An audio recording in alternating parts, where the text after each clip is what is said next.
Hi, this is Trey Pastor. I'm going to do a reaction to another She-Hulk clip. I think this is, it's about a minute and 5 seconds. I think this is like the beginning of the episode clip of her. I think this is called Car Crash.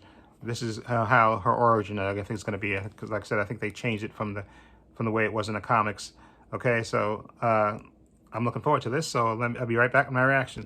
Okay, let me put my headphones in. Okay, here we go. Right now, go. So, back to what I was saying before, my theory. Oh, God. Steve Rogers did not have a girlfriend before he went into the service. Says who? The History Channel. So he becomes Sure. Captain America, and from that moment on, a symbol of America, he is rushed to the front lines, he becomes a war hero, then he is frozen in ice. Right. So, based on Right. everything you've told me, after he gets unfrozen, he goes from world-threatening disaster to world-threatening disaster. That's when he's not a fugitive from the law, right? So it seems like he was pretty busy. All you're doing is repeating everything that I've already told you about my friend and colleague. Obviously, Captain America was a virgin. Look out! Whoa! Whoa! Whoa! Jeez. What was that? What was that? A ship? Whoa! Oh man. Okay. There we go. So I think what happens after that, which we'll see on Wednesday, is you know, they have the accident, and then I think either he gets hurt,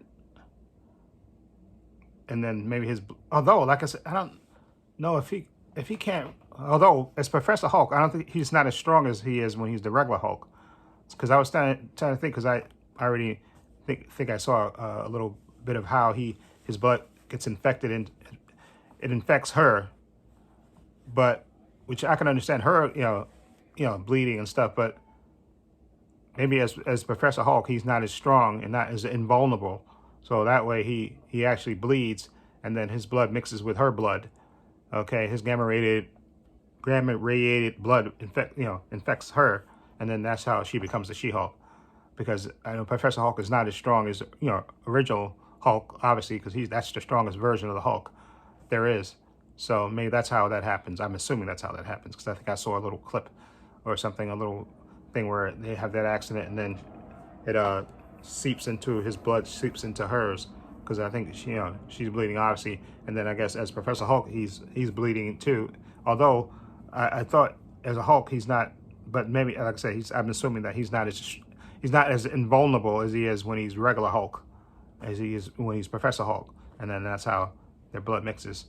And instead of I think they probably should have did the transfusion thing. That probably would have probably been better, rather than. But then I got to look that up in the comics, because I don't remember the character of the Professor Hulk that much. I remember Gray Hulk, and you know, and even the mindless Hulk, that, you know, when they took the Bruce Banner out of him and he was just mindless, and they shot him to the moon, and they shot him into space when he was just raging and he couldn't, and they just shot him into space. And I wonder if they are going to do World War Hulk, if they ever do that, and then, you know, Son of Hulk or whatever, if they're ever going to do that, because I don't know if Universal still technically has the rights to the Hulk movie. I think they still technically do, so they may not be able to do a Hulk feature as it is, but maybe it could do a variation of World War Hulk. Anyway, we'll see what happens at the end of it. But I guess I'm assuming that's how she gets infected with his blood. You know, that accident, and he's bleeding, she's bleeding, and he's, I guess, going to tend to her, and his blood mixes in with hers, and, you know, his gamma radiated blood mixes into with hers blood, and that's how she becomes She-Hulk. Anyway, I'm looking forward to this show. Anyway, I'll leave a link to that clip in the description box so you can check it out for yourself. Also have a link to my other channel, Paul Views and Opinions. Please check that out as well. Also have a link below to my Facebook, my Twitter, my Instagram. Also have a link down below to my Patreon. And I want to say a special thank you to my patron. His name will appear in this video somewhere. I want to say thank you to him for supporting me, always having my back. And again, my patrons only $5 a month. I have tons of content on there, tons of unedited content on there. Everything from WandaVision to Loki to Hawkeye to Moon Knight to What If to Obi-Wan Kenobi to the Book of Boba Fett, Titans, Doom Patrol, Stargirl, Superman and Lois, The Flash Season 8, all 4 parts of Zack Snyder's Justice League, and also going to I also have Harley Quinn on there, the animated show season 3, and I'm also going to be having, of course, She-Hulk as well on there as well, and then of course Stargirl season 3 when that starts on August 31st. Okay, so follow the link below to the Patreon, check it out. Only $5 a month to join. Also, please give this video a thumbs up. It helps the channel, and I truly appreciate it. Also, hit the subscribe button and hit the notification bell so you know when I upload new content to this channel. And this is Trey Pastor saying so long and take care.